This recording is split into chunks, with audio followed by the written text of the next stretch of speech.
Mira, ¿Para qué no me suena? No responde.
Allá hay.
De Maybelline, que es mi máscara favorita.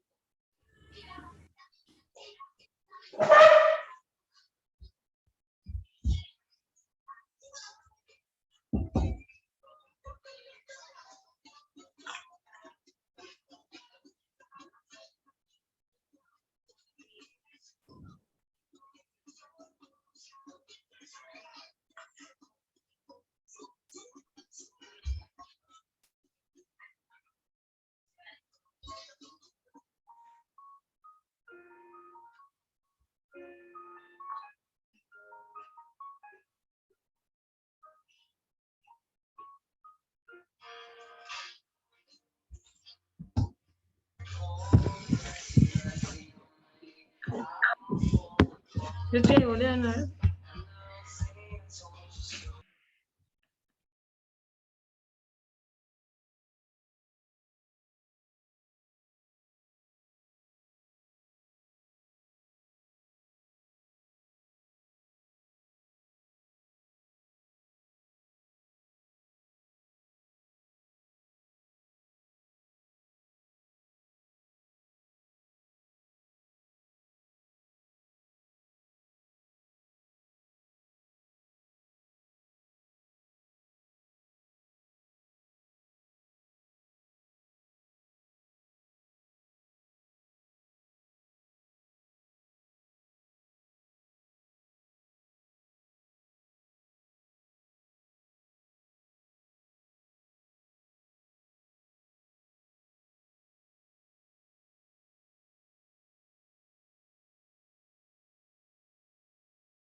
Ay, no.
Buenas noches, ¿cómo andan? Buenas noches, doctor. Bien, ¿me escuchan bien? Sí, perfecto. Sí. Perfecto, bien. Bien. Ya he ingresado 41, o sea que faltarían algunos. Antes de comenzar con la unidad 5, primero recuerden de pasar el presentismo en el chat, ¿bien? Y hay dos cuestiones que quería agregar en base a lo que charlé en la clase de ayer. Recuerdan que yo ayer les hablaba de que la forma de notificar, cuando vimos al final que existe un registro de domicilios electrónicos. Bien, para que tomen nota, es donde está previsto, porque aproveché hoy justamente para imprimirlo. Eso está previsto en el acuerdo 3989 con la modificación del acuerdo 4000. Bien, donde creó el registro de domicilio electrónico conforme resolución 1472. ¿Bien? de fecha, ya le digo, 29 de diciembre del 2020. ¿Bien? Reitero. ¿Recuerdan ustedes que yo les decía, la forma de notificar a los domicilios reales o denunciados, la metodología que también traje ahora, le voy a explicar cómo saco un proveído para que entiendan cómo se notifica? Recuerdan ustedes que la única forma excepcional de notificar a través de los auxiliares notificador, el oficial notificador, es si el demandado está dentro del registro de domicilio electrónico, automáticamente esa demanda se va a notificar a ese domicilio electrónico denunciado en el registro. ¿Bien? Ustedes van a encontrar en la página de la Corte, registro de domicilio electrónico, lo van a encontrar como persona, está dividido como persona humana y persona jurídica. ¿Bien? Y ahí está dividido para lo que es notificar la demanda y para lo que es notificar oficios, ¿bien? O lo que es también para mediación. Pero lo van a encontrar ahí discriminado, busquen. Y efectivamente, Isabel Laguna, asistencia de hoy de ayer, doctor, no la registré, gracias. Perfecto. Bien. ¿Sí? ¿Alguien me dijo algo? No. Bien. Esta resolución que ustedes van a encontrar, al que le hago referencia, que es la 1472, es la que determina el reglamento, a través de un anexo único en la resolución, el reglamento del registro de domicilios electrónicos, ¿bien? Cómo hay que inscribirse, qué requisitos se le exigen, etcétera, etcétera. Ahora, vieron que cuando yo le hablaba de la forma de notificar la demanda a través del oficial notificador, anteriormente de que el expediente sea totalmente electrónico, se hacía todo en papel. Ahora tiene una particularidad distinta. Les voy a leer cómo en el proveído yo le hago saber al actor cómo se notifica. Miren, con relación a la parte demandada, notifíquese por cédula en el domicilio real del requerido, que se depositará para su diligenciamiento en la casilla digital de la Oficina de Mandamientos y Notificaciones correspondientes. ¿Bien? Eso está previsto en la acordada 4013, que yo le explicaba justamente ayer. ¿Qué quiere decir con esto? Le estoy haciendo saber a la parte actora que a los efectos de notificar al demandado al domicilio real, deberá en el portal de notificaciones y presentación electrónica confeccionar la cédula, cargar el domicilio de la oficina de mandamiento correspondiente, en este caso, por ejemplo, es Mar del Plata, en el caso que es otra jurisdicción, Trenquelauquen, va a tener que cargar a Trenquelauquen. ¿Bien? Eso por un lado. Y vean esto del tema de las copias.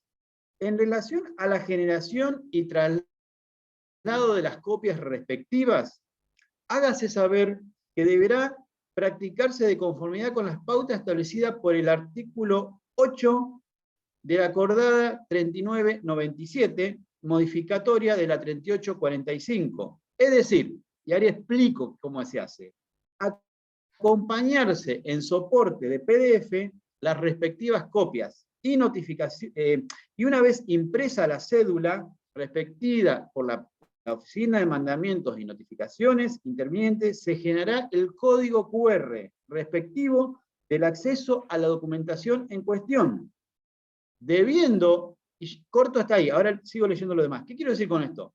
Le hago saber al actor que a través del portal de notificaciones va a tener que enviar la cédula, adjuntar el PDF, toda la documentación, que es la demanda con la documentación, y una vez que el juez o el tribunal envía esa cédula a la oficina de mandamiento de notificaciones, cuando el oficial notificador automáticamente imprime esa copia de cédula, le va a generar un código QR. Eso es lo que yo le hacía referencia ayer. ¿Bien? Es un código QR que usted conoce muy bien, o con un alfanumérico. ¿Bien? ¿Y eso para qué? Para que el destinatario sepa que va a tener que entrar con ese código QR o el alfanumérico para leer cuál es la demanda y cuál es la documentación ofrecida en la demanda. Y miren lo que es, que se le pone también porque es obligatorio. El código QR, perdón, lo envía directamente a la MEP donde ya está caratulado el expediente. Claro, cuando vos ingresás, por ejemplo, con un celular con el código QR, automáticamente te lo envía a la MEP. Y en la MEP te dice, te envía directamente a esa causa y te envía a la documentación respectiva. ¿Bien? Automáticamente te va a habilitar para que veas la demanda con la documentación. ¿Bien? Miren lo que es. En la cédula, cuando uno confecciona una cédula, es lo que se exige y exigimos para controlar es, debiendo además incluirse la leyenda, o sea, qué es lo que se incluye al final, mencionada en el artículo referido, dirigida a su destinatario, y le decimos qué es. Esto es, la presente cédula se encuentra firmada digitalmente, y para el acceso a las copias acompañadas, deberá utilizar un lector de código QR, o bien ingresar el código verificador inserto al pie de la cédula en el sitio, y le decimos cuál es el sitio, hppt notificaciones sba.gov.ar verificar ASPX. ¿Bien? Es lo que en la leyenda le determinamos específicamente para que pueda ingresar. Debiendo el oficial notificador, por lo demás, dar cumplimiento con lo dispuesto por el 338. ¿Bien? Un poco ¿por qué hoy, a la mañana cuando estaba en el juzgado, lo recordé? Porque me parecía interesante para que ustedes entiendan cómo es la práctica, ¿bien?, que se utiliza con esta nueva implementación de las nuevas acordadas. ¿Bien? De cómo es la práctica, los efectos de yo poder notificar la demanda al demandado, o cuando tengo que notificar a un tercero. ¿Bien? Básicamente es eso. Vamos a comenzar con la unidad 5. Hoy vamos a tratar de ver el punto 1 y 2, mañana vamos a ver el punto 3 y 4, y ya los voy a liberar para el viernes. ¿Bien? Primero, el punto 1 habla de defensas y excepciones. Cuando yo hablo de defensas y excepciones, hay una diferencia, porque la defensa es la oposición del demandado a la pretensión del actor en sentido lato, o sea, esa oposición básica que existe. Se puede configurar esa defensa como una negación o como una excepción. Pero yo básicamente, cuando hablo de defensa, ¿qué es defensa? Defensa es la negación, digamos, es desconocer la concurrencia de alguno de los requisitos de la pretensión, o sea, desconozco lo que pretende el actor. ¿Bien? Eso es la defensa. Puede ser todo o puede ser algo, ¿bien? Porque puede que yo esté desconociendo la totalidad de lo pretendido, o puedo desconocer algo de lo pretendido y reconocer y a la vez reconocer algo. Ejemplo. ¿Cuál sería un ejemplo?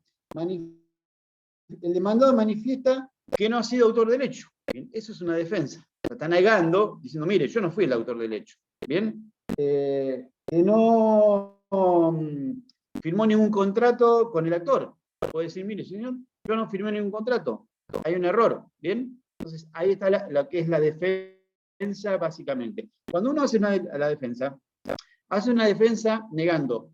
Lo que siempre se recomienda es negar, bien, la totalidad de lo pretendido, no una negatoria o una negación en forma general de los hechos y de la documentación. Porque si yo hago una negativa general, no se toma en cuenta esa negativa, se tiene que ser negativa en forma personal. Niego que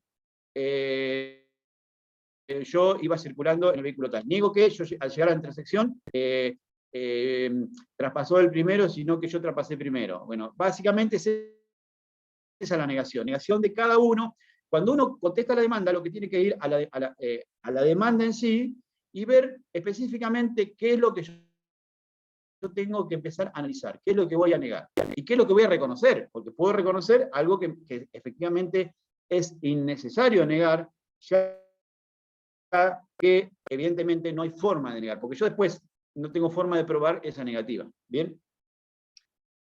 En cambio, la excepción, que es lo que vamos a ver ahora, es la oposición mediante la cual el demandado introduce en esa oposición circunstancias impeditivas o extintivas tendientes a desvirtuar ese efecto jurídico perseguido por esa afirmación que realizó el actor. ¿Bien? O sea, ¿qué quiero decir con esto? El demandado, al contestar, sin perjuicio de que niega, también puede plantear excepciones. Dice, no, yo voy a introducir a esta demanda también circunstancias que impiden o extinguen el efecto jurídico. ¿Bien? Y ahora vamos a ver los tipos de excepciones que existen. ¿Bien?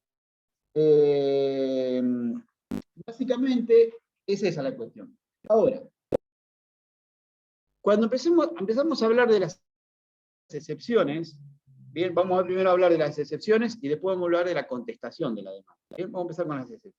Cuando hablamos de excepciones, dividimos en dos tipos de excepciones: las perentorias y las dilatorias. Bien, básicamente tómenlo en cuenta porque van a decir qué tipo de excepciones hay, qué es una excepción en la demanda y qué tipo de excepciones hay.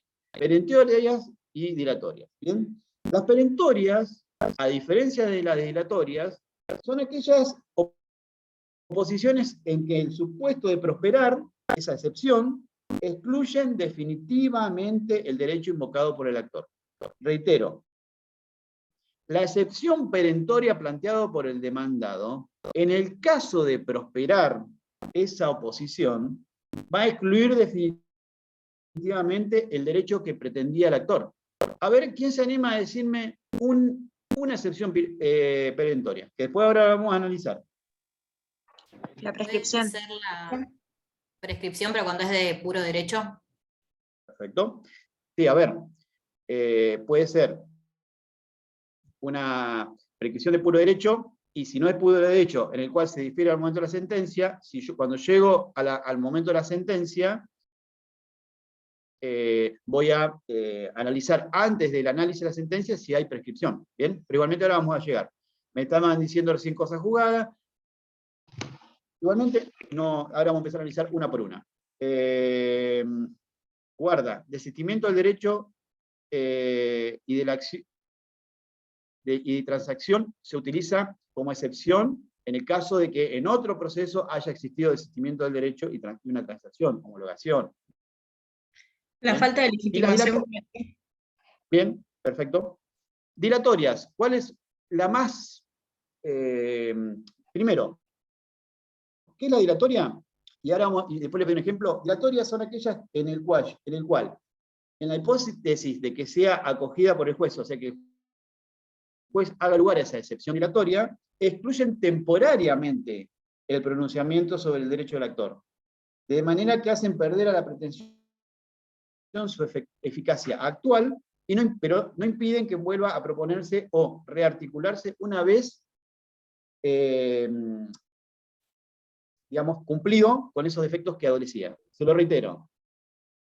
La excepción dilatoria son aquellas en que el juez, al hacer lugar a esa excepción dilatoria, excluye temporariamente, o sea, temporariamente, no definitivamente. Ahí está la diferencia. Temporariamente, un pronunciamiento sobre ese derecho que pretendía el actor, temporariamente. De manera que hace perder esa pretensión su eficacia actual. O sea, hasta tanto no se subsane, el derecho del actor no va a seguir su curso. Bien. ¿Cuál es para ustedes una excepción dilatoria? Incompetencia. Un defecto en el modo de proponer la demanda. Defecto legal. Exacto. Incompetencia. El monto, incompetencia, perfecto. Muy bien. Bien. Evidentemente, saben de qué estamos hablando. Vamos a empezar a hablar de las excepciones dilatorias. ¿Bien? Vamos a hacer una explicación básica de cada una de ellas. Recién Oscar me decía la excepción de competencia. Bien, Sí. la excepción de competencia es dilatoria. Es entendible. ¿Por qué no es una excepción perentoria? Porque la excepción de competencia no significa que si el juez se declara incompetente se cierra el proceso. ¿Bien? Se dilata. Ejemplo, se inicia el Mar del Plata, bien, y el juez dice, no, yo no soy competente porque el domicilio, vamos a una cuestión práctica, que justamente lo di en práctica procesal. Por cuestión de defensa del consumidor, una deuda deuda de suma de dinero, donde el demandado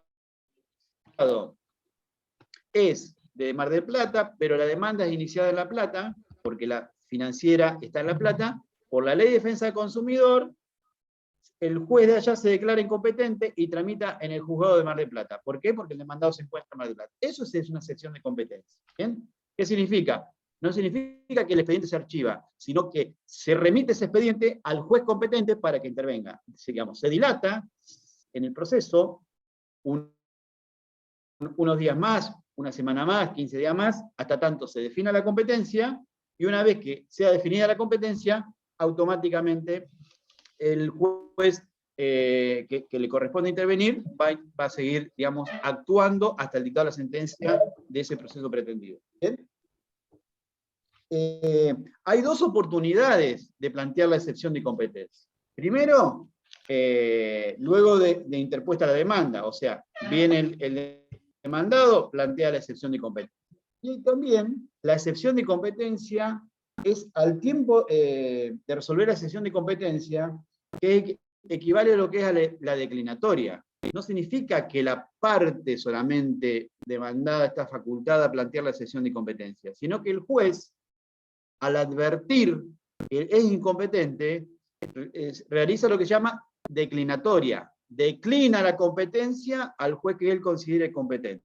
El ejemplo que yo le di justamente de defensa del consumidor, de un cobro sumario en La Plata, y el demandado tiene un domicilio en Mar del Plata, el juez de allá, que es lo que sucede muy comúnmente, yo estando en Mar del Plata en los juzgados civiles, era el juez automáticamente declinaba su competencia y decía, no, mire, yo no soy competente, ¿por qué? Porque conforme a la ley de defensa del consumidor, el artículo tal, corresponde que esta causa tramite ante el juzgado que resulte sorteado por la Receptoría General de Expediente de Mar del Plata. ¿Bien? Entonces sería básicamente. Otra excepción dilatoria, ¿bien? Reitero, que hasta tanto no se subsane, se prorroga temporariamente la actividad o la pretensión del actor, es la falta de personería. ¿Bien? Muy común, aunque todos no lo creen, pero muy común. Y se dan dos causales de falta de personería. Primera, cuando hay una ausencia de capacidad procesal en el actor o en el demandado. ¿Bien? Entonces se advierte esa falta de capacidad en el actor o en el demandado para intervenir y se plantea esta excepción de falta de personería. O también puede suceder cuando hay falta o defecto o insuficiencia de la representación necesaria o voluntaria de quienes comparecen al proceso en nombre de aquellos. Reitero, falta de defecto o insuficiencia de la representación necesaria o voluntaria de quienes comparecen en representación de un tercero.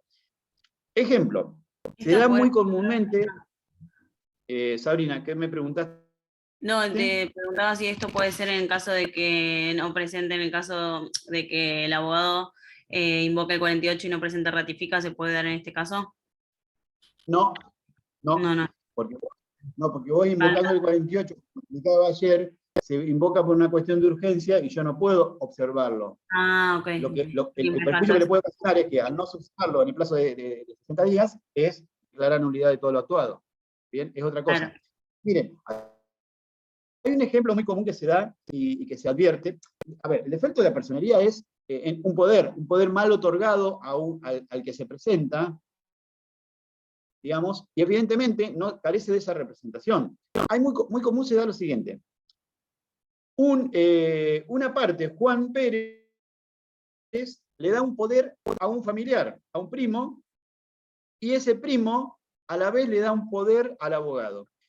Eso sucede muy comúnmente cuando nos presentan ese poder y nosotros le decimos que no, que el poder para juicios tiene que ir directamente de la persona interesada directamente al abogado. No puede ir a un tercero y ese tercero invocar el poder a favor del abogado.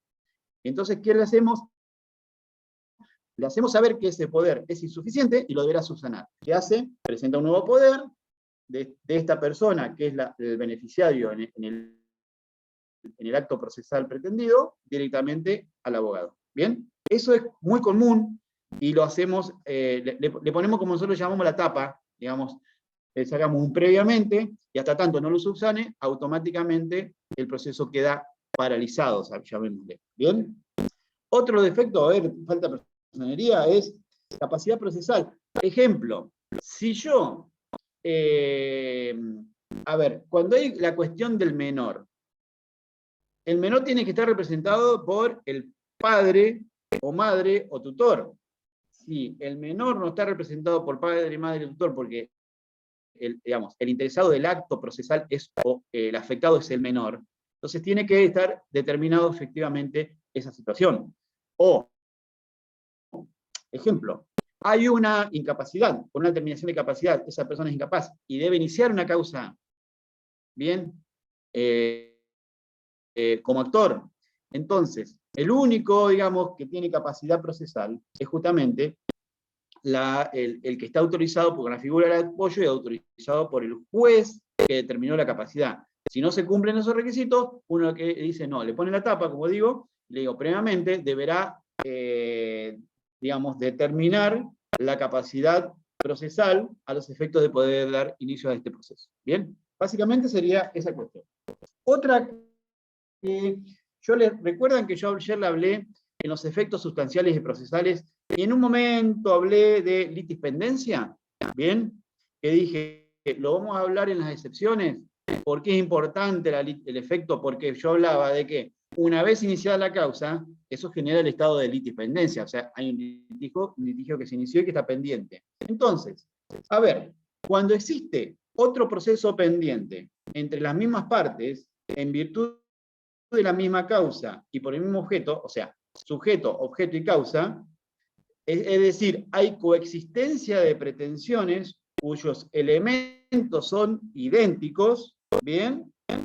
Se plantea esa excepción de litispendencia. ¿Cuál es el objeto?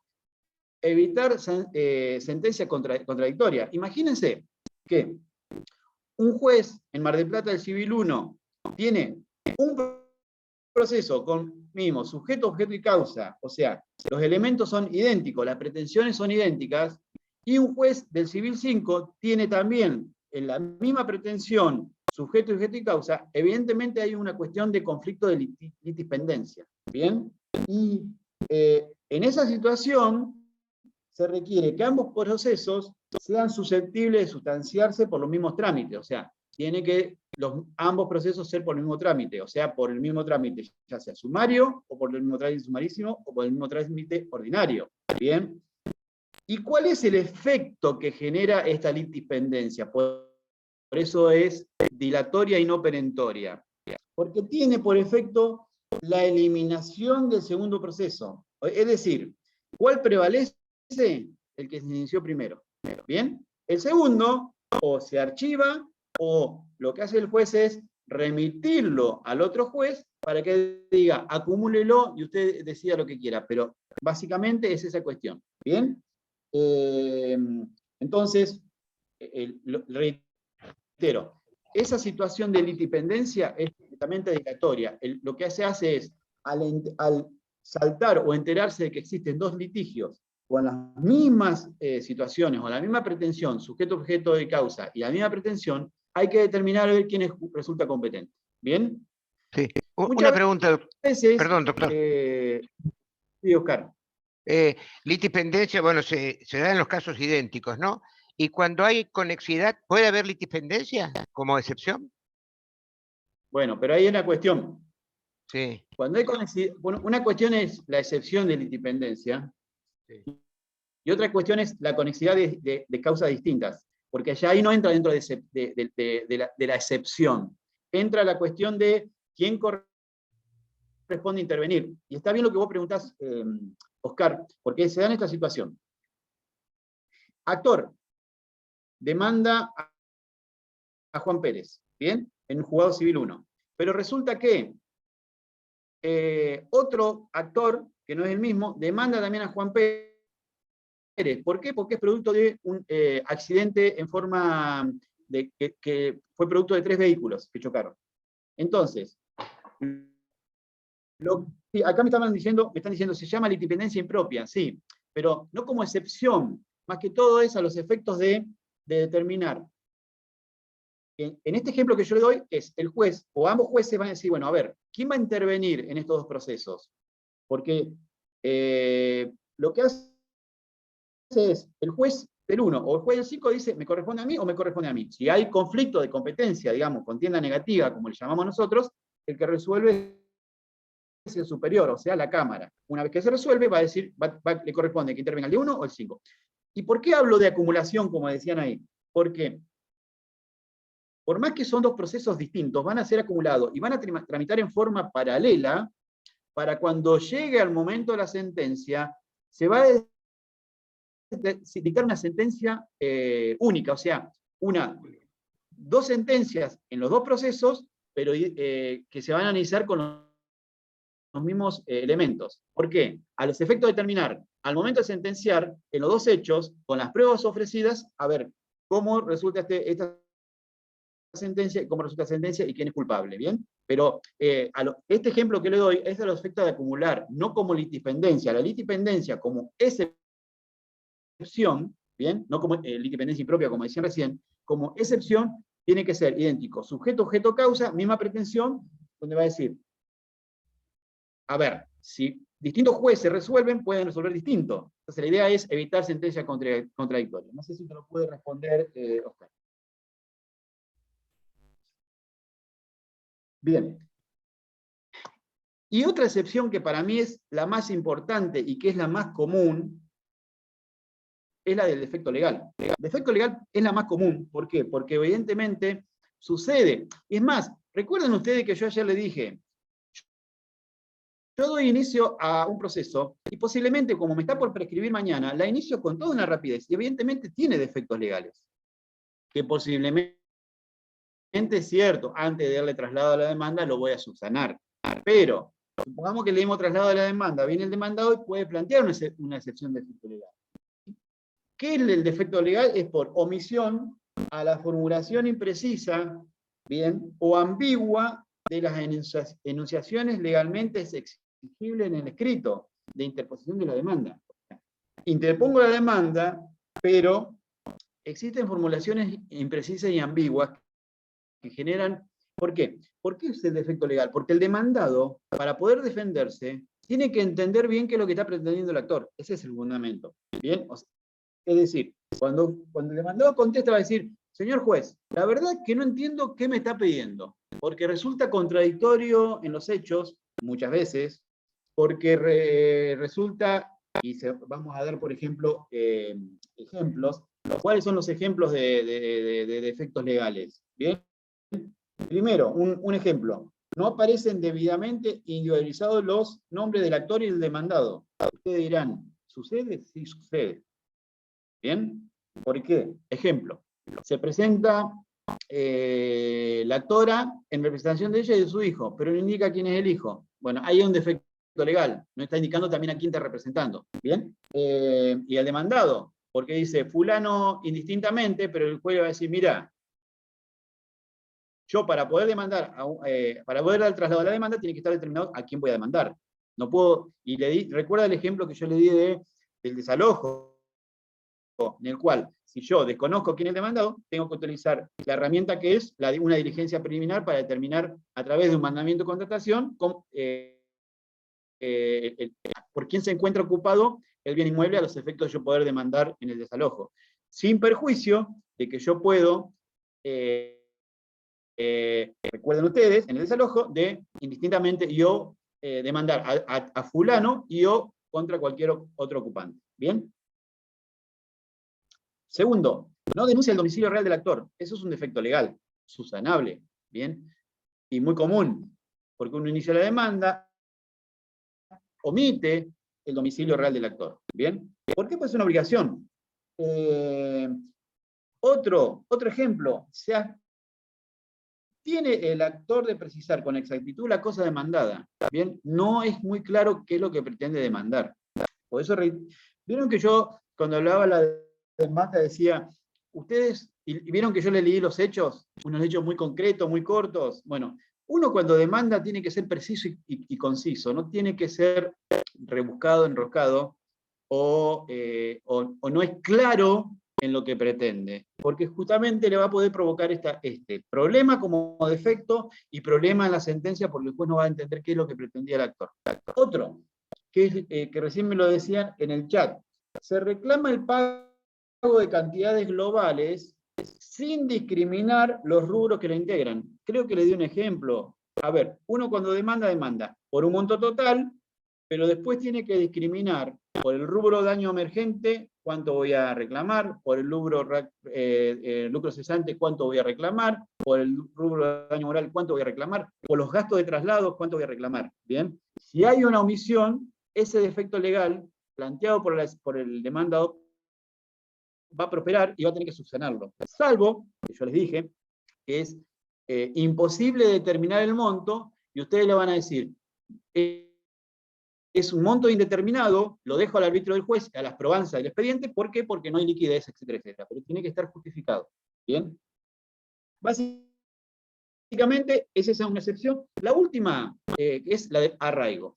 La del arraigo es una excepción que desde que yo tengo 22 años en el Poder Judicial, nunca he visto una excepción de este sentido, pero está previsto en la ley. La del arraigo es básicamente esto. Es una carga exigible al actor en determinadas circunstancias. ¿Bien? O sea, al actor se le exige en determinadas circunstancias que preste una caución.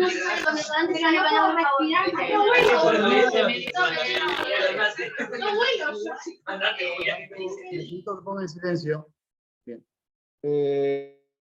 Le pido por favor que pongan silencio, porque si no me pierdo en el hilo conductor. Reitero, la excepción de arraigo, eso es una carga que se exige al actor en determinadas circunstancias. ¿Bien? Que se le exige una caución, destinada a ¿qué? A garantizar el pago de los gastos del proceso frente a la eventualidad, ¿bien? Que suceda que el actor pierda, ¿bien? Que el actor que pretendió la demanda resulta vencido. Pero ¿en qué situaciones se da esa excepción de arraigo en el cual se le exige, bajo esas ciertas circunstancias, una caución? Bien, cuando hablo de una caución es una garantía, caución real, es decir, bueno, usted va a demandar, pero yo te voy a exigir una caución, a los efectos de que, en el caso de que pierdas la demanda, esté protegido el demandado. Ejemplo, y es el ejemplo más común. El actor, el domicilio del actor no es del domicilio en la República Argentina, ¿bien? O sea, es en el extranjero. En ese caso, el juez lo que va a decir, bueno, usted no tiene domicilio en la Argentina, yo le voy a exigir una caución. ¿Bien? Mientras no cumpla con esa caución, el proceso no va a darse su curso o inicio de su curso. Salvo, dice la excepción de arraigo, que sea propietario de bienes inmuebles en el territorio. ¿Por qué es esa excepción? Porque uno, con esa excepción, significa, en el caso que resulte vencido, chau, te embargo el bien, y el demandado se encuentra protegido, digamos, a los efectos de poder ejecutar en el caso que resulta vencedor el demandado. ¿Bien? Hasta aquí llegamos a excepciones dilatorias. Ahora, excepciones perentorias. La Profesor, excepción una perentoria, pregunta antes que cambie, Sí, una pregunta. Sí, Alicia, sí, te La escucho. dilatación de las causas también se puede definir a través de la malicia y la temeridad. ¿La dilatación por parte de quién? Y del actor. Bien. Está bueno, porque vos metés la temeridad de malicia. La temeridad de malicia no solamente se da en el actor, sino también en el demandado, por eso te preguntaba. Bien. La temeridad de malicia se plantea, lo pueden plantear, porque justamente la temeridad y malicia es a los efectos de dilatar el proceso. Es generar un dislate jurisdiccional en beneficio de la parte. Por eso te decía, no solamente es el actor, muchas veces es el demandado, porque el demandado genera esos dilates. Y te voy a dar un ejemplo, Alicia, en qué situación el demandado, se le aplica más al demandado que al actor la temeridad de malicia. El demandado muchas veces, a los efectos de dilatar el proceso, plantea nulidades innecesarias, dentro del proceso, o sea, desde el inicio hasta la sentencia, o planteos que hacen dilatar el proceso, alongar lo que decimos nosotros, y eso es adrede, o sea, sabiendo que ese planteo, y después apelado, y que va a la Cámara, y que cuando vuelve, todo eso es una generación innecesaria a los efectos que se dilata el proceso. El actor plantea esa temeridad de malicia, y el juez le resuelve en el momento, o lo puede definir al momento de dictar sentencia. Al momento de dictar sentencia, o en el momento, lo que hace es, se le aplica una sanción pecuniaria, ¿bien? Por la temeridad de malicia, ¿bien? ¿Ha sucedido? Sí, ha sucedido. Muchas veces, los que más aplican la temeridad de malicia, han aplicado muchas veces, y han sancionado no solamente a la parte, sino al abogado, porque la temeridad de malicia también es una cuestión de aprovechamiento de los conocimientos técnicos del abogado para dilatar un proceso donde la Cámara ha dicho, lo sanciono al abogado pecuniariamente por haber generado un dislate jurisdiccional innecesario. ¿Bien? Entonces, ahí estaría la cuestión, no sé si respondía. Gracias. Bien. Pero de acuerdo a lo que preguntó la alumna, no es motivo de excepción previa. Sí, no, pero no existe la temeridad de malicia como excepción previa. Está bien, Creo está bien, que está por bien. eso yo le expliqué. No, Está bien, está por eso le expliqué. A ver, la excepción planteada, en base a lo que planteó Alicia, la excepción planteada, supongamos, de defecto legal por el demandado, no, y por más que pida temeridad, puede pedir temeridad de malicia al demandado a la vez, pero no como excepción, como sanción se pide la temeridad de malicia. ¿Bien? Se pide como punto de sanción, donde el juez va a decir, efectivamente, la cuestión dilatoria existió, pero también hay una temeridad de malicia porque fue adrede. ¿Bien? Y el juez lo va a resolver en el momento de sentencia. Reitero, pero no como excepción. Excepción perentoria. Bien, la prescripción, la excepción perentoria por antonomasia. Ahora, ¿qué es esto de la excepción perentoria? Otorga al demandado, cuando plantea esta excepción, la facultad de poner la prescripción como excepción de previo y especial pronunciamiento. Recuerden esto, previo y especial pronunciamiento, cuando este fuera de puro derecho. Creo que recién en un chat me lo dijeron cuando les pregunté un ejemplo. Porque una cuestión cuando es de puro derecho, y otra cuestión cuando no es de puro derecho. Y le voy a explicar por qué. Si es de puro derecho, la excepción, bien, de prescripción planteada va a ser resuelta automáticamente una vez que se le traslado de ese planteo de excepción. Si no es de puro derecho, el juez lo va a resolver al momento de dictar sentencia, y lo tengo justamente acá. Miren.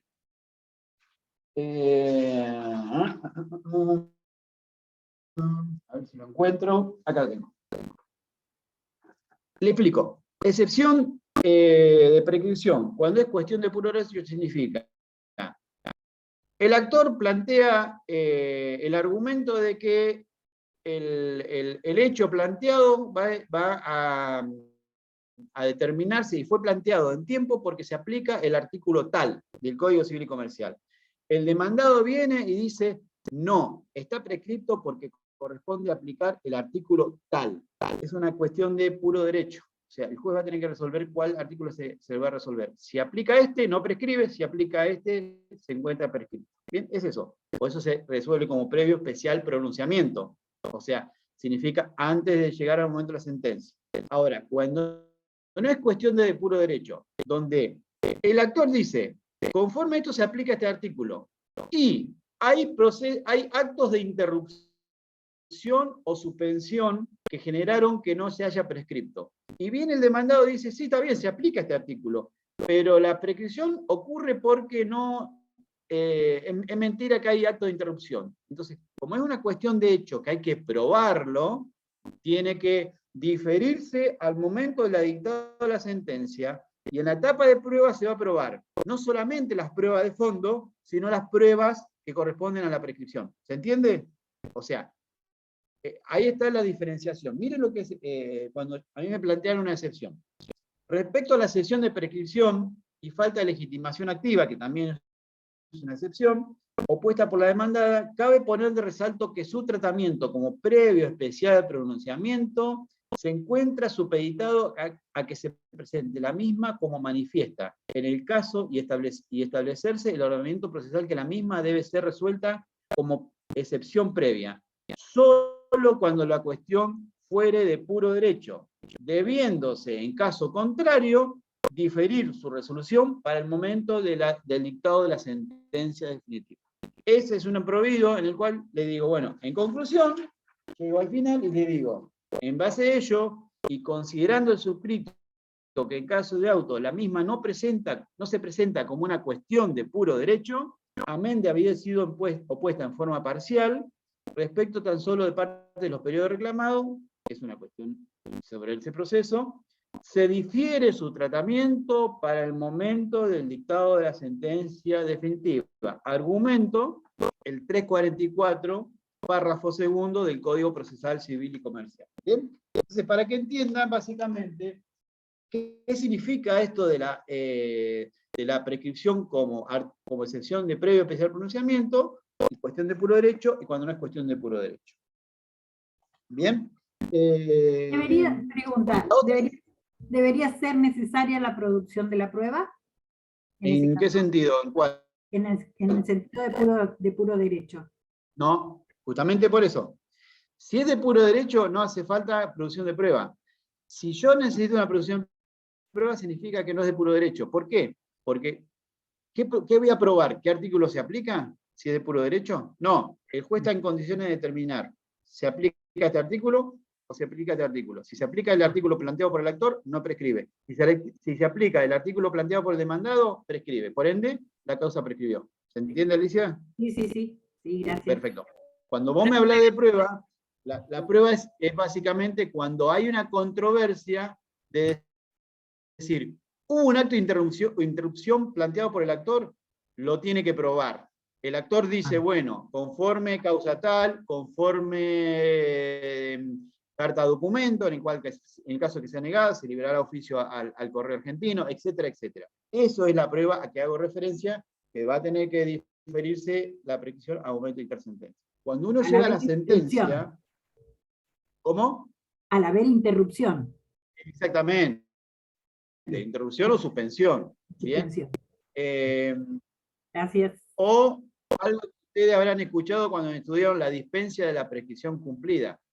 ¿Recuerdan? Que hay una excepción de la dispensa de prescripción cumplida en el cual uno toma conocimiento, el acto, en tal momento, y tiene un plazo, si no recuerdo mal, de 6 meses para plantear la demanda, digamos. En eso tiene que probarse, porque puede venir el demandado y decir, no, mire, ¿qué dispensa? Acá el señor conoció el acto en su oportunidad, no puede venir a plantear la dispensa de prescripción cumplida. Entonces, básicamente, ahí empieza la controversia.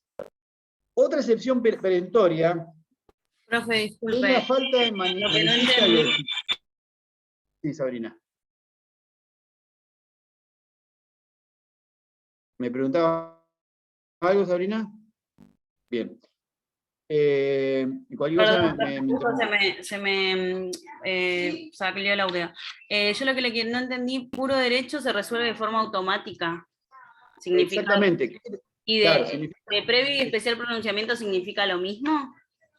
Porque anoté como claro, lo mismo. excepción de previo especial pronunciamiento significa eso, justamente. Si hay una cuestión discutida con respecto a cuál derecho se aplica, el juez, una vez que se planteó la excepción, le dio traslado a la actora contestó, el juez automáticamente, una vez contestado, puede resolver mediante una interlocutoria si hace o no lugar a la prescripción. Si hace lugar a la prescripción, el expediente finaliza. ¿Bien? Se cierra, digamos, finaliza su acto procesal. Bien, la falta de legitimación para obrar, falta manifiesta legitimación para obrar, significa en el actor o en el demandado cuando fuera manifiesta. ¿Cuándo? ¿Cuándo se da esto? El actor o demandado no son titulares de la relación jurídica sustancial en que se funda la pretensión. ¿Bien? El actor pretende hacer cumplir un contrato, vamos a decirlo bien burdo, y resulta que no es el titular de ese contrato. Entonces ahí genera la legitimación. O lo mismo que querer demandar a fulano y decir, mire, señor, yo no era el que iba en el vehículo, ese vehículo no estaba, hay una falta de legitimación pasiva manifiesta. ¿Bien? Entonces, ahí es donde el juez, básicamente, y el 99,9%, esa excepción de falta de legitimación para obrar manifiesta, es resuelta en base a la explicación que le di con respecto a la prescripción. O sea, se difiere al momento de la sentencia, porque al ser controversial, hay que probar efectivamente que ese señor no es el titular del reclamo o el demandado legitimado para que sea demandado y que se haga lugar al proceso. ¿Bien? Y el otro ejemplo que ustedes vieron en liticonsorcio, justamente estuvimos analizando, es cuando media alguna de las hipótesis de liticonsorcio necesario, la pretensión no ha sido interpuesta por o frente a todos los sujetos procesalmente legitimados. ¿Qué quiere decir con esto? Cuando es una legitimación, liticonsorcio quiero decir necesario, y el actor está demandando a uno, omitiendo a otro que es necesario, automáticamente se plantea esa excepción, y esa excepción va a prosperar. ¿Bien? Ahí está, esa es la cuestión. Es muy delicado porque uno tiene que tratar de omitir esto, porque si no, puede producir un perjuicio representando a la parte sin haber integrado la totalidad del liticonsorcio. Otra cuestión es la cosa jugada, básicamente. Si se entiende de que existe una cosa juzgada por el mismo sujeto y causa, como vimos hoy, en otro juzgado, no puedo pretender nuevamente que me dicte una sentencia si la cosa está juzgada. ¿Bien? ¿Qué se tiende con esto? Es asegurar la inmutabilidad o irrevocabilidad de la cuestión resuelta con carácter firme en un proceso anterior. O sea, no puedo yo, con una nueva sentencia, revocar algo que se encuentra firme y consentido. Hacia la seguridad jurídica. ¿Bien? O sea, porque no puedo yo pretender ocurrirse que de poder dar inicio a un nuevo proceso porque no estoy de acuerdo al que me dictaron en su oportunidad en otro juzgado. ¿Bien? Entonces, el demandado puede plantear las cosas jugadas y automáticamente prospera. Algo más que vi en el chat hoy al comienzo, una transacción, una conciliación, un desistimiento del derecho, se puede plantear como excepción. Porque, recuerden ustedes, cuando vean más adelante, esos son modos anormales de conclusión de un proceso. O sea, ¿cuál es el modo normal? La sentencia. Y si hay una sentencia, cosa jugada.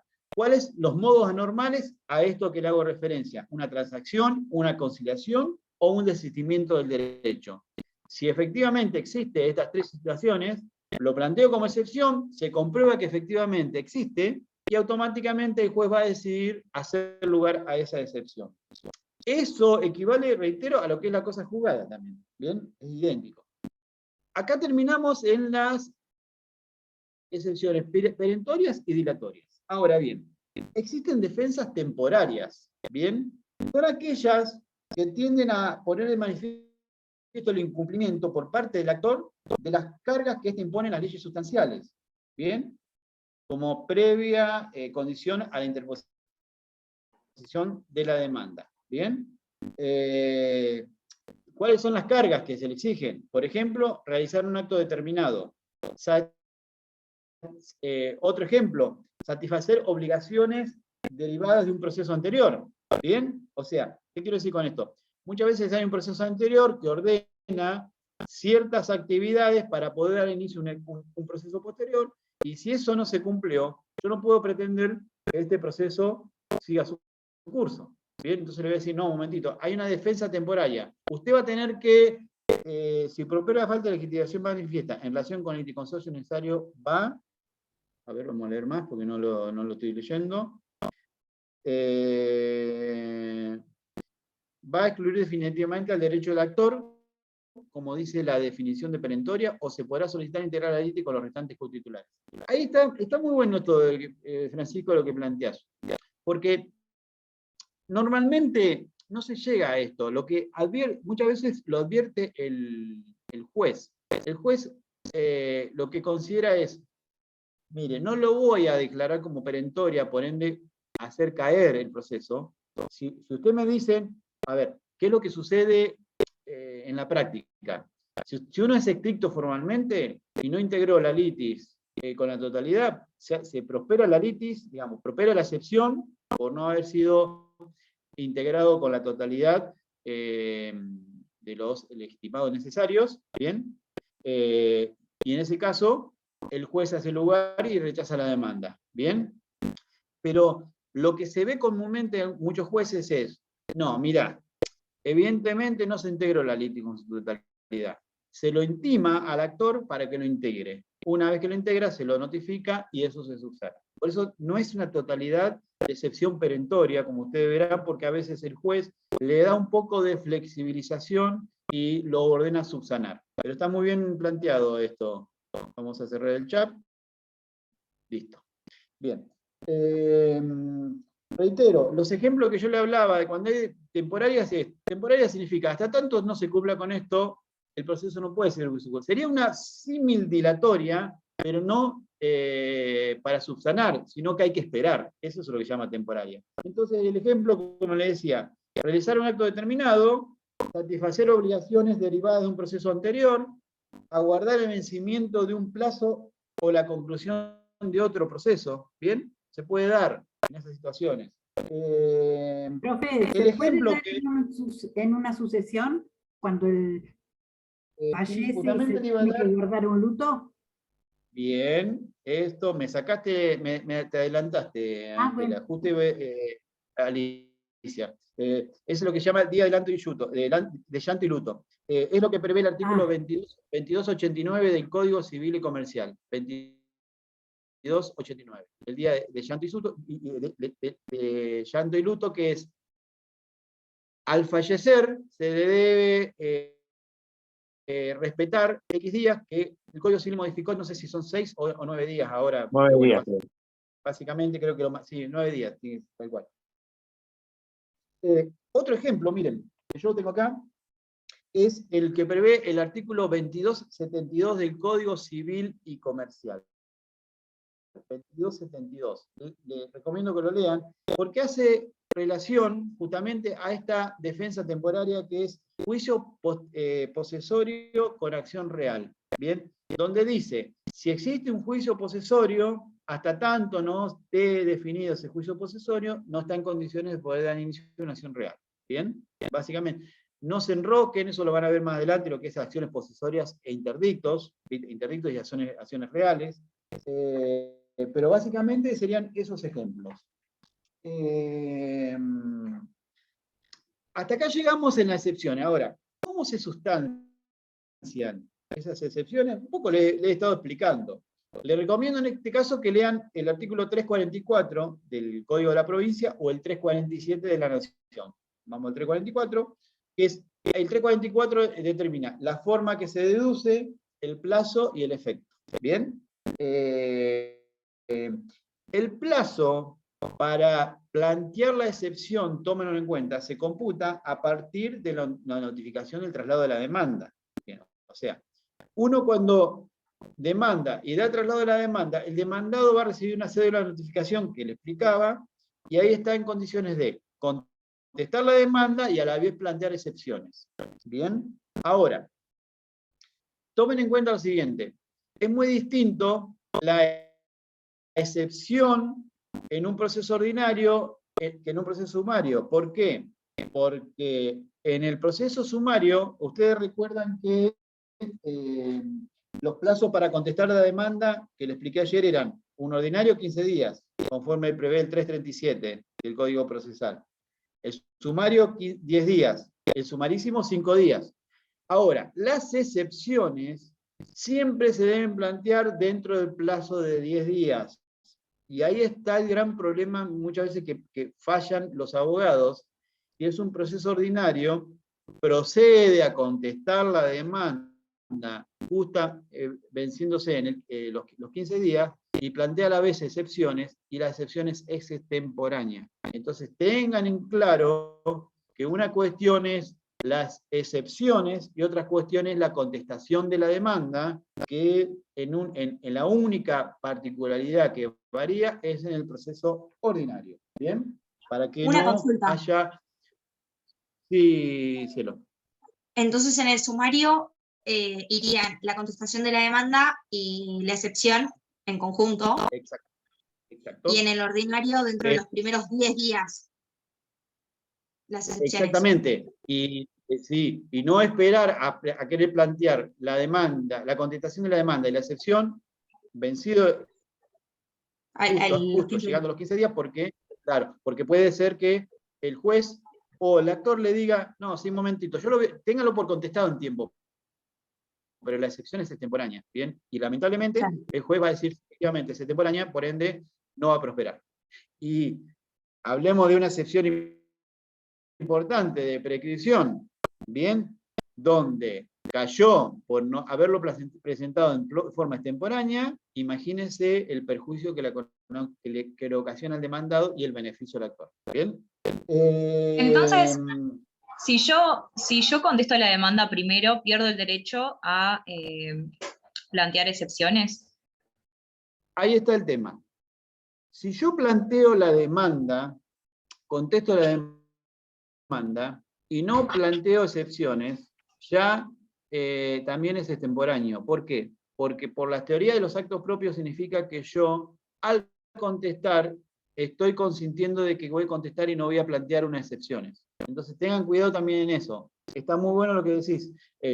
Yo voy a contestar, supongamos, me dieron 10 días, contesto al 5º día, tengo todavía 5 días más para plantear excepciones, guarda. Si yo contesto la demanda, significa que también tendría que plantear las excepciones. ¿Bien? No sé si te respondí, creo que Anita me había preguntado, ¿no? Sí, está bien, gracias. Perfecto. Bien, los requisitos de la admisión, porque no significa que, porque el demandado plantea excepciones, automáticamente le vamos a dar el traslado que corresponde. Eso está previsto en el artículo 347. ¿Qué significa los requisitos de la admisión? El juez, antes de imprimir las excepciones del trámite legal, o sea, darle traslado a la parte actora, debe examinar si esas excepciones son admisibles. ¿Bien? Es decir, si los hechos en que se fundan y encuadran en las numeraciones previstas en el artículo 345. O sea, el 345 es la que determina cuáles son las excepciones posibles. ¿Por qué?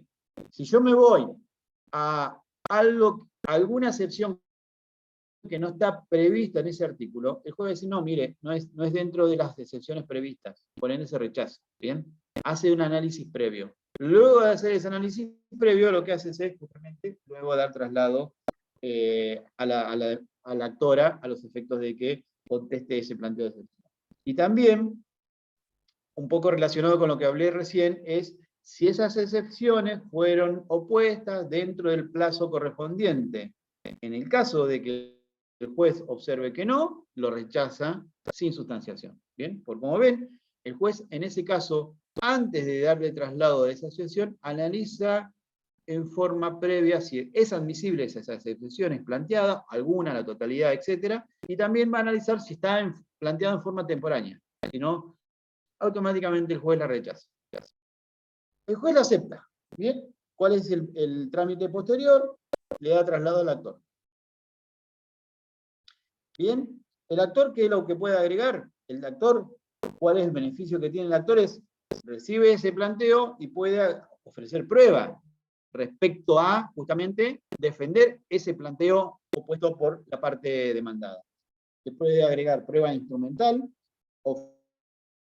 ofrecer las restantes medios probatorios que considere justamente apropiado. Bien, eso depende del tipo de excepción que sea y del tipo.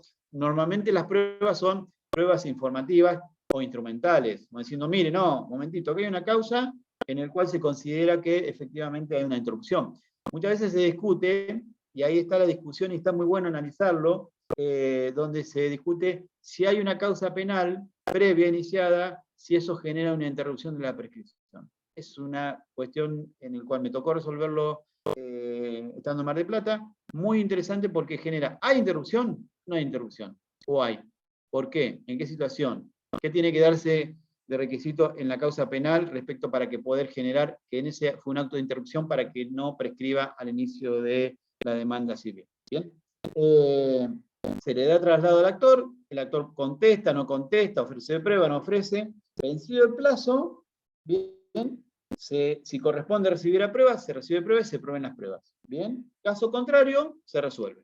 Bien, caso contrario, se resuelve en el sentido de lo que vimos, si es una excepción dilatoria, si es una excepción perentoria, si corresponde analizarla como previo oficial pronunciamiento, o si corresponde diferirlo, porque si no, se difiere, como le leí el procedimiento, y se van a producir esas pruebas respecto a la excepción en forma conjunta con las pruebas del proceso principal. Básicamente es eso.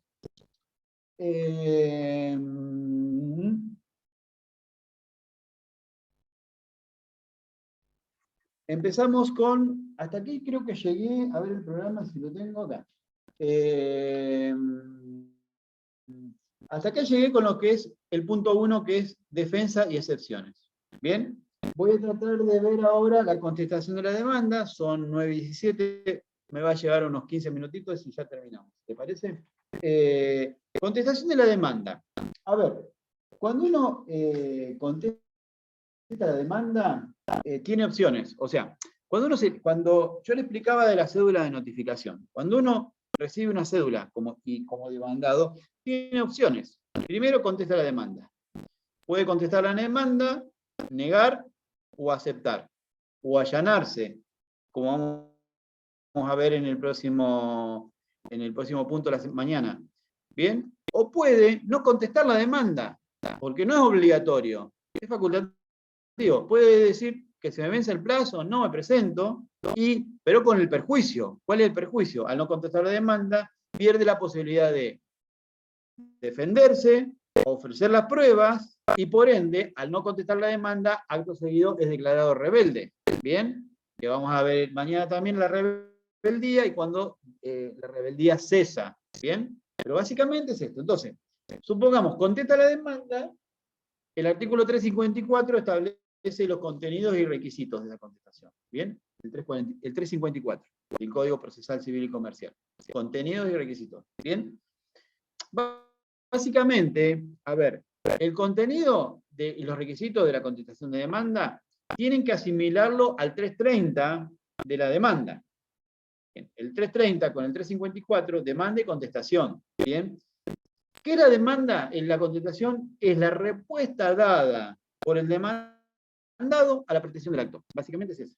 La contestación es la respuesta dada por el demandado a la pretensión del acto. ¿Bien?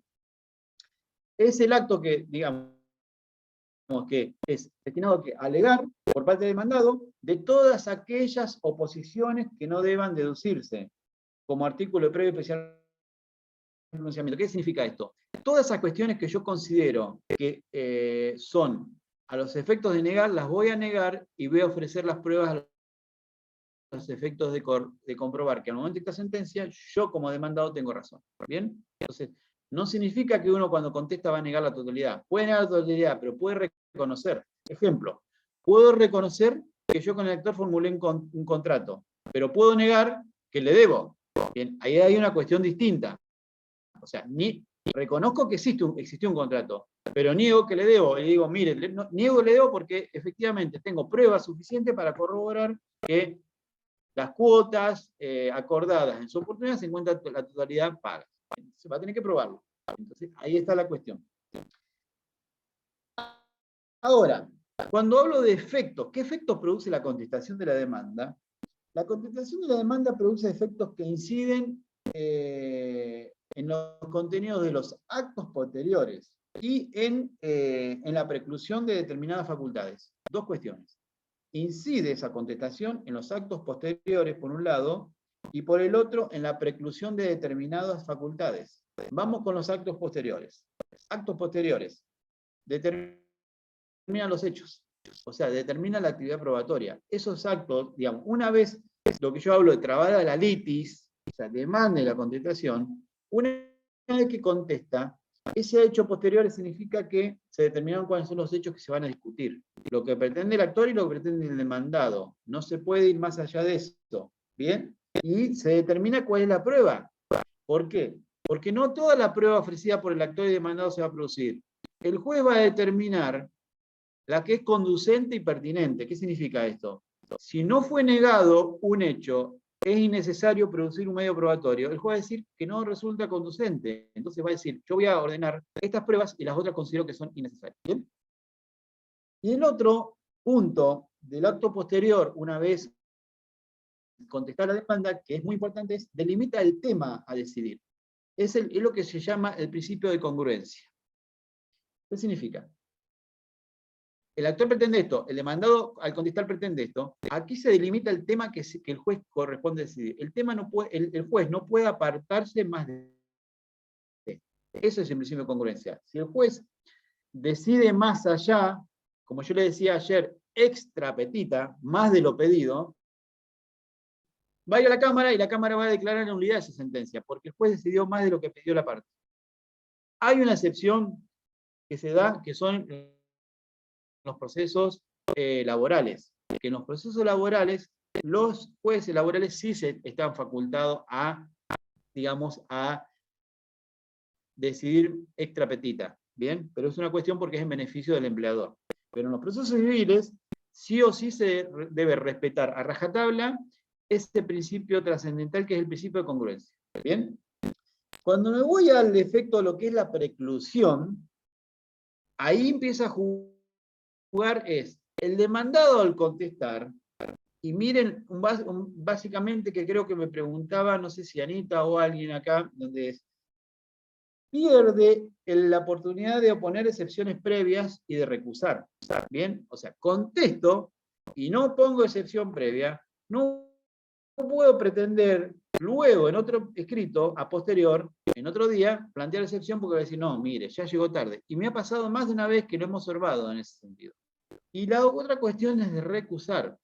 Si yo no dije nada al contestar la demanda, no puedo pretender, acto seguido, en otra presentación, recusar al juez. Porque la recusación es por única vez y al primer momento de la intervención en la causa. ¿Qué significa recusar? Es recusar con causa o sin causa. Es decir, señor juez, usted se tiene que apartar por este motivo, o lo recuso con causa, o sin causa porque considero que tiene que intervenir otro juez. ¿Bien? Si yo no lo hice saber en la primera presentación, que es la contestación, significa que ya pedí esa oportunidad y es por el principio de preclusión. Y otra cuestión, que eso le afecta al actor. Contestada la demanda, un poco lo que vimos en la clase de ayer cuando hablaba de modificación. La demanda no puede modificarse o ampliarse. Ya perdió la oportunidad. Bien. Salvo cuando ustedes vean más adelante que surjan hechos nuevos o nuevos hechos, que no me voy a meter a analizar estos, porque eso lo van a ver más adelante. Pero es la única excepción que surjan hechos nuevos o nuevos hechos. Pero, reitero, una vez que se trabó la litis, o sea, que se notificó el demandado, ya pierde el actor la oportunidad de ampliar o modificar la demanda. ¿Bien? Básicamente es eso. ¿Cuáles son los requisitos de la contestación? Sujetos, o sea, ¿quiénes pueden contestar? ¿Quién o quiénes han sido demandados? ¿Se entiende? No puede venir a contestar un tercero que no ha sido demandado. ¿Por qué? No. Porque para que un tercero intervenga en el proceso, tiene que venir el demandado y presentarse al contestar la demanda y decir, señor juez, solicito que en este proceso también intervenga un tercero.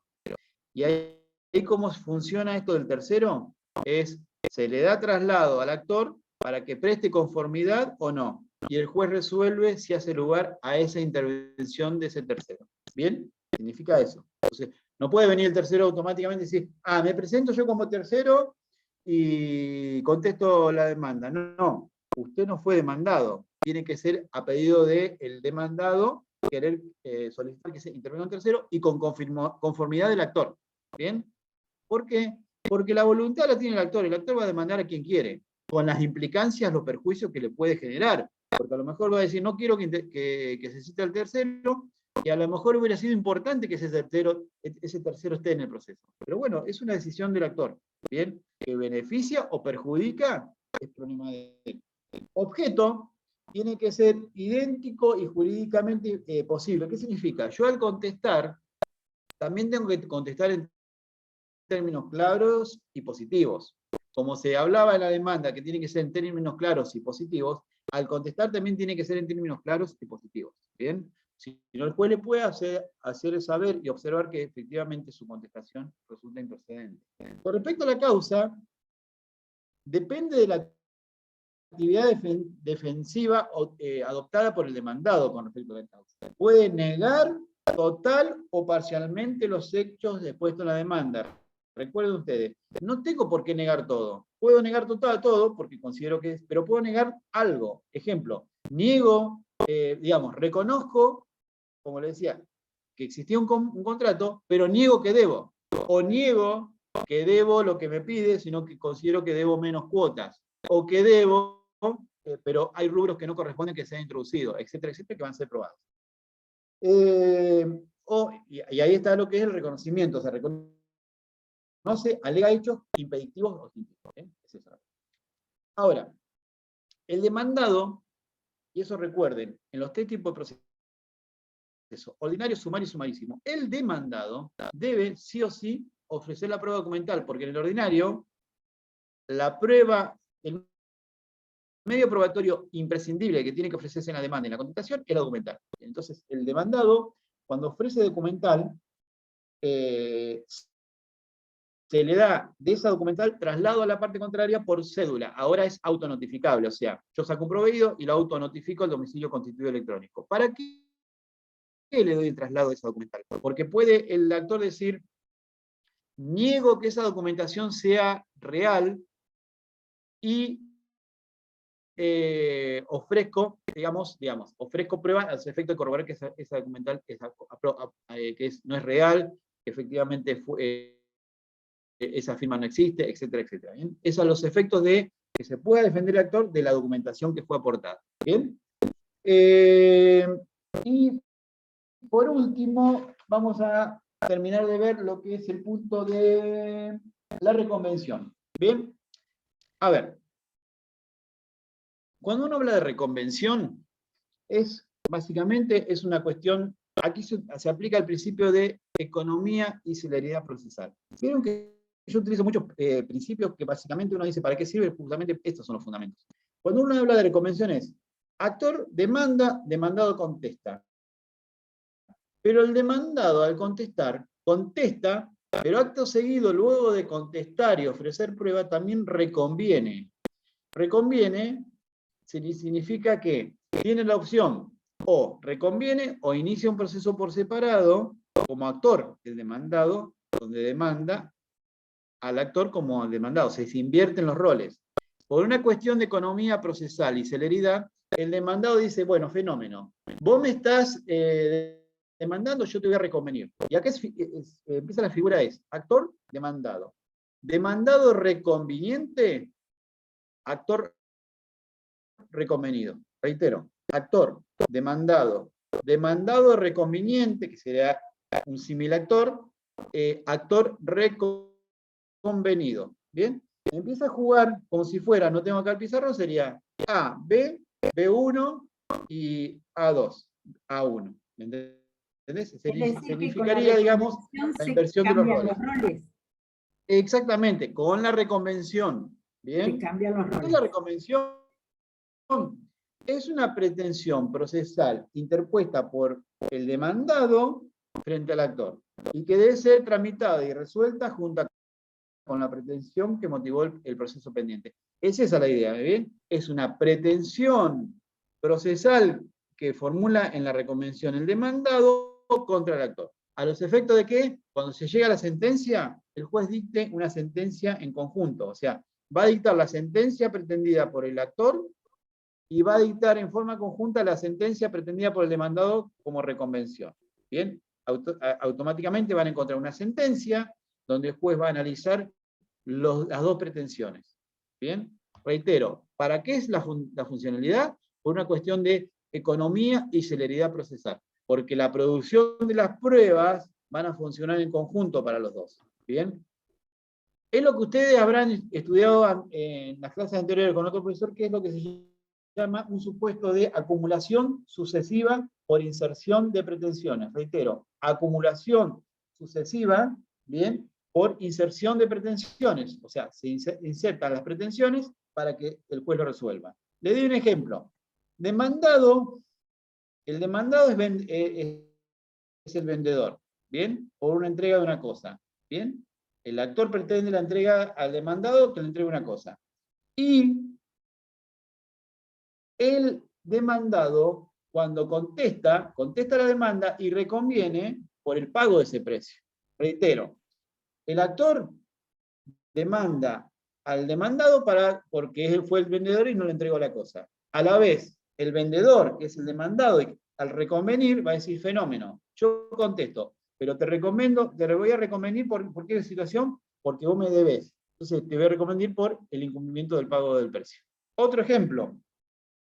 Demanda por incumplimiento de contrato, el actor. El demandado va a reconvenir por que se declare esa resolución de contrato. O sea, y es muy común, esta es la reconvención más común que ustedes van a encontrar. El actor va a demandar por incumplimiento, o sea, que no se cumplió con el contrato. El demandado viene y dice, no, yo te voy a reconvenir, sin perjuicio de que contesta primero, te voy a reconvenir por la resolución de ese contrato, porque voy a decir que efectivamente ese contrato tiene que resolverse porque no se cumplió con una de las cláusulas predispuestas, por ejemplo. ¿Bien? Reitero, la reconvención es por cuestiones de economía procesal. Básicamente, ese es el principio. ¿Por qué? Una Porque el pregunta. demandado... Sí. Vos decías que el demandado lo puede hacer a través de otro proceso, o sea, por un proceso aparte.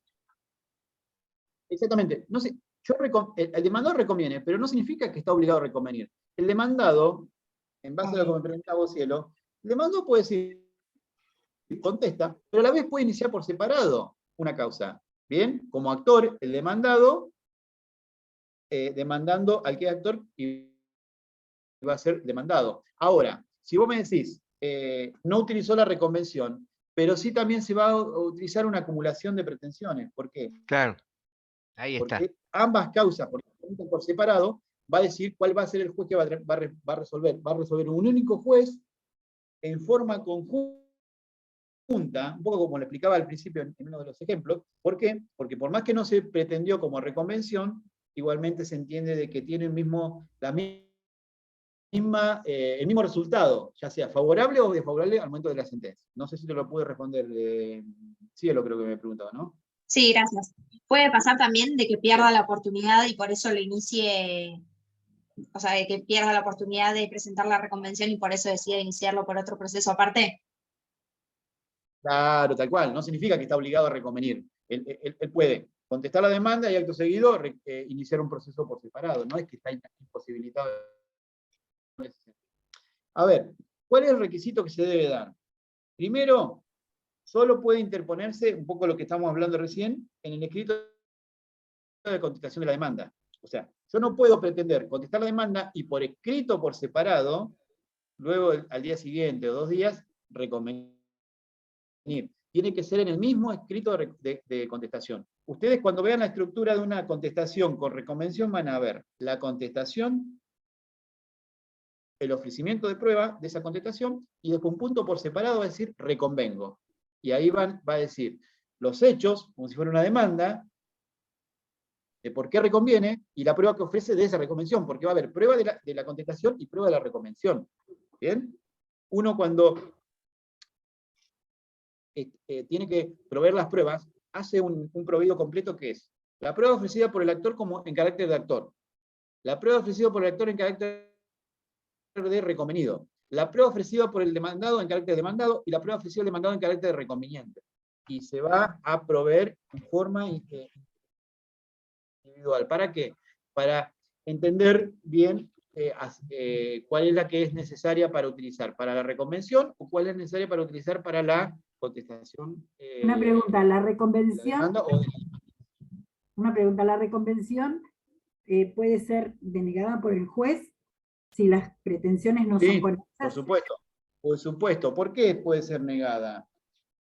La reconvención puede ser negada, está muy bueno eso planteado, porque se puede dar esta situación. Para que la reconvención, un poco le voy a explicar ahora, prospere, tiene que darse ciertos requisitos, que es que ambos procesos puedan sustanciarse por la misma pretensión. ¿Bien? Es decir, si el actor demandó y el proceso es un proceso sumario, ¿bien?